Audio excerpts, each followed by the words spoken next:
Hey everybody, I just got off the cotton field. You know what I'm saying? It was a very hot and musty day. I did absolutely nothing. Y'all, like, I clock into work at 8:30, well 8, and then get to work by 8:30, and it gets really busy between 8:30 and 11:30, and then it's absolutely nobody. Like, it's really slow, like little by little.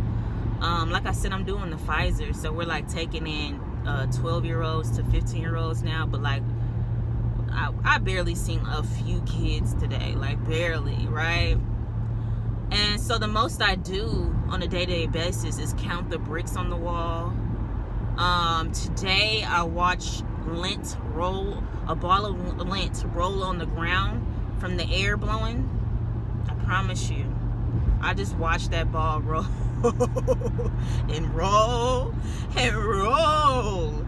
I got so fed up, like I'm losing my mind, y'all. Like, a nurse's brain goes 5,000 miles per hour, okay?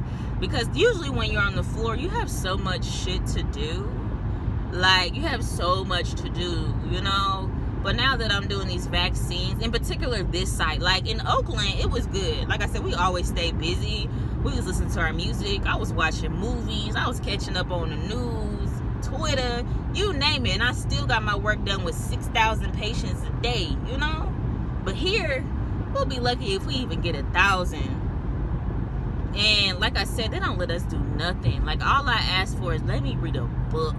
Let me read a book. So this topic comes from, I'm speaking to myself when I say this. Nurse, you made your money. Why don't you do what you want to do in life? Like, I have to keep telling myself, like, I can do what I want now. I can really do what I want now. Like, there's a lot of doors that are open. And like I said, I'm still finding my why with this whole RN thing. Like, I was talking to a few other nurses. Like I said, there was about 6 or 8 nurses that came straight from Cali who were doing the FEMA contracts and stuff like that. Whether it be vaccines, ICUs, med-surg, and stuff like that. They were all about a bag. And then they came here to Maryland to do the vaccines. Like I said, nobody wants to go back to bedtime. Like, I've spoken to the majority of all of these prestigious, smart nurses. Nobody wants to go back to bedside. And so I was talking to this RN, she's our team lead, and she's only been a nurse for like 10 months, and she was talking to me and this older lady, and she was like, why don't y'all just go ahead and go get your RN? And I'm just like, y'all know how I feel about that. Like, I'm still, and I'm not in the right headspace for it. I'm not in the right headspace physically and mentally for it. But this other lady, she was like, you know what, I would love to do that, you know, take a fast track program, but she's in her 60s now. And she was like, you know, I'm making the money now and I have bills. I can't stop my life for my RN right now. Like, I would really have to plan this out, map it out. Like I said, she's really smart. She's done everything, you name it. You know, all she really needs to do is get a title, you know, and some extra coins, you know. And she was like, I just don't know. Like, I'm at that age where I can actually retire, but she doesn't want to retire, you know. And that just was making me think, like, this whole RN thing just sounds like I'm just going to be miserable, more miserable. And, you know, I feel like that is a doorway to bitterness. Like, I've met a lot of nurses, and most of them are really bitter. Like, I'm not even going to lie to you. Most of them are really bitter. You know, broken down. Like, when we sit there, I be like analyzing other people, right? I be just like looking, staring at them. They might think I'm crazy, but I be looking at them. Like, a lot of them, I see a lot of sorrow in nurses' faces. Like, even me, I know there was a lady on my page, and I know you meant well for me. You was like, you don't look good. Like, I don't look good. Y'all see these bags under my eyes, acne, blemishes and stuff like that. I've come to a phase in my life where I just kind of don't care right now, and I shouldn't be like that. Like I said, if you see my own videos before where I was detoxing and I was vegan, like, I wasn't like eating no meat and stuff like that. Now I don't even know where from what. I can barely finish my smoothies and stuff like that. So I gotta get back to myself, and I'm thinking maybe I just need to freaking go home. Like, maybe I need to go home. Like, I'm trying so hard to finish this month out. I really am. So me and my friend, we're gonna like talk about it later, like what we're gonna do. Maybe we should just finish the month, you know, maybe we should just bounce or whatever. But like, my mind is telling me, Shay, just go ahead, finish what you started, get your checks, and then go rest out of that. But like, I'm miserable in this hotel right now. It's not like ghetto or anything like that, but like, I'm miserable. Like, the guy friend that I was with, like, I met him in the freaking elevator. Yo, we was eating like crablets 3 to 4 times a week. We was going to the skating ring, eating ice cream and stuff. I'm not even gonna lie, since January, that was like the most fun that I had, you know, with somebody. Like, me and another couple of other nurses, we drove down to Baltimore after we got off of work, and we was eating crablets, we was having fun, we was talking. And, you know, that was before they all canceled their contracts. So now I don't see those girls anymore. You know what I'm saying? So like, it's not fun anymore. It's not fun anymore. I'm kind of just like, I don't know what to do. I don't know what to do. Like, I really feel like I'm missing out. Like I said, I'm 25. So I had this like great idea in my head to just sign up for my aviation program. Like, I signed up not too long ago for my flight lessons, and I'm so happy about that because I felt that joy, that spark come up in me, my body, my brain. Like I said, seeing planes, being inside of a plane, looking inside and outside of a plane, being in the air, it just makes me happy. It just makes me happy. And for me to be a black woman flying, like, I'm making moves. I'm making real moves. Like, I'm the top 1%, you know, and especially when I get my license, I'll be there. So I just took the step and I enrolled in one, and lo and behold, my instructor is actually a black woman. Like, this was like by luck. And when I took my lessons and stuff like that, she was like such a joy to just see me. You know, she was like, I've never seen another black girl here. You know, when they see us, they just think that, you know, we're beneath them. Like I said, it's only white Caucasian men that are in the aviation field, you know, but they're all retiring now. You know, they used to come out the Army, same age, everything like that. They're all retiring. They're all retiring now, you know what I'm saying? So now I need to get in the field where there's demand. There's a surplus right now of a need for pilots, and especially women, black women. And I feel like I just need to go for it now. I need to go for it because, like, yeah, every time I think about this RN thing, my mental health points just I'm like, fuck, man. Every time they're like, yo, I could go do it. I could go pay off my little tuition, enroll back in my microbiology, go past that, and go get into a program by free. I can go get into a program by, I don't know, November, January. But like, I can't get myself to even open up the dang laptop and go to the school website. Like, I can't do it. I can't do it. Listen, the money that I owe that school is the money that I could be putting towards my flight lessons. And this lady, she just was putting me on to so many scholarships. And for a black woman, like, we stayed up all night after we landed the plane. We sat there on the bench and just talked. And she was like, I just think you need to go for it. Like, go for it. Like, she was telling me that she used to be in marketing. And she was like, yeah, I was the same as you. I was making money. I was traveling and stuff like that. But I was so freaking unhappy. I was so unhappy. And I just woke up one day like, I want to fly planes. I want to fly planes. And that's all I want to do. Like, that's really what I want to do right now. This phase of my life. I want to do several things. But this age, this gap is telling me, like, girl, just go do it.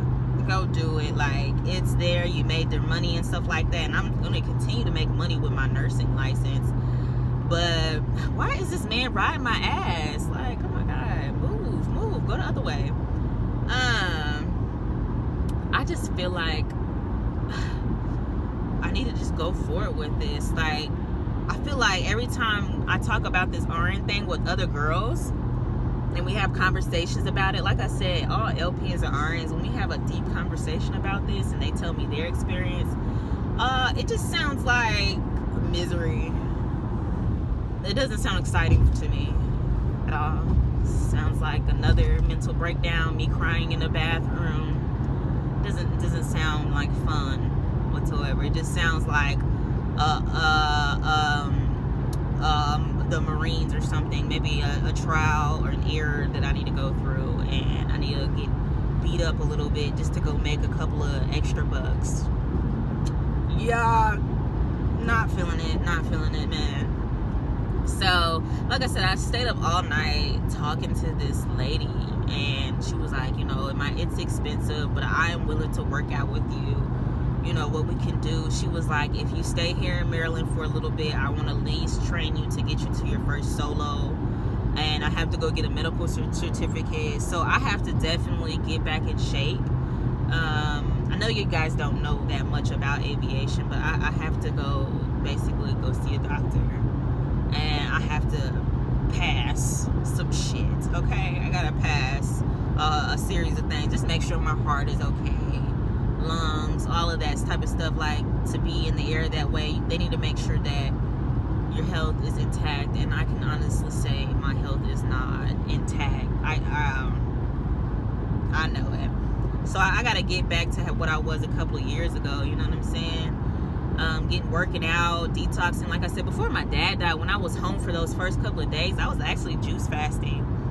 You know, and then once I lost him, I was just like, F it. I just started eating again. Like I said, I have this unhealthy relationship with food right now. And I used to be so smart. I used to know what to do. But now I don't. Now I don't. I'm really working on it.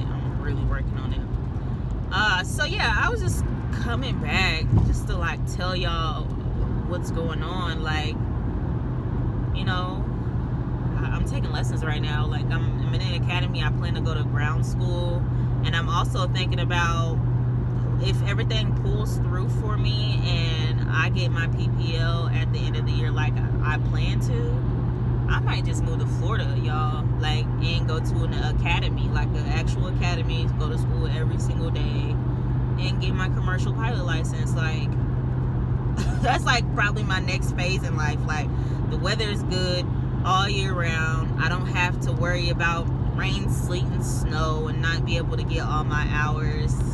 My next move might just be that, you know. And I was talking to my sister about it, and all she was telling me, she's like my #1 advocate. That's why I commend her for getting me through nursing school. She supports me through everything, and she was like, I think you should go for it. Like, you're young.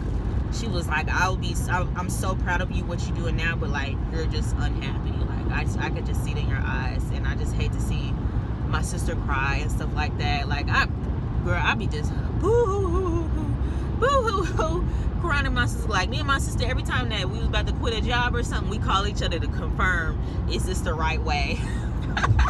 Like, every single time. Like, it's so funny.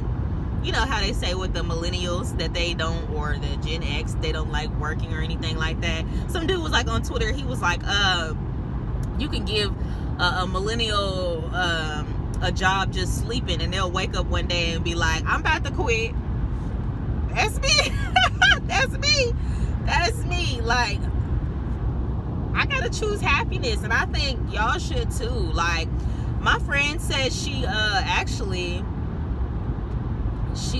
found a program, and she wants to be a nurse esthetician, and she's an LPN, by the way. And she said, you know, she needed to come up with like $6,500. She already got the money.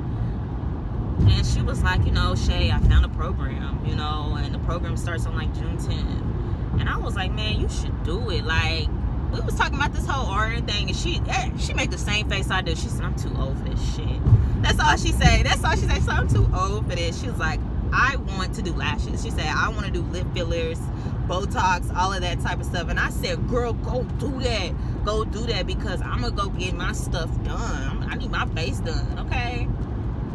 So that's what I came to talk about, y'all, today. Like, this is how I'm feeling. Like, I'm at this job like, Lord, please get me up out of here. They let me go home early today, finally.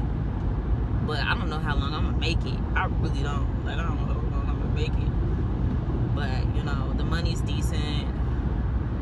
But anyways, thank y'all for y'all concerns. You know, the people that comment and stuff like that. Y'all can definitely, like, interact with me. Like, I talk back. A lot of y'all don't comment. I see my views go up, but y'all don't comment. Y'all don't like a lot. None of y'all like it a lot. I don't know. That don't make sense. My views is up, but my likes isn't up. Not like I'm begging for likes. Like I said, I do this for my own enjoyment. But that's backwards. So subscribe and like, please. Alright, y'all be good. Look out for the next video. Bye-bye.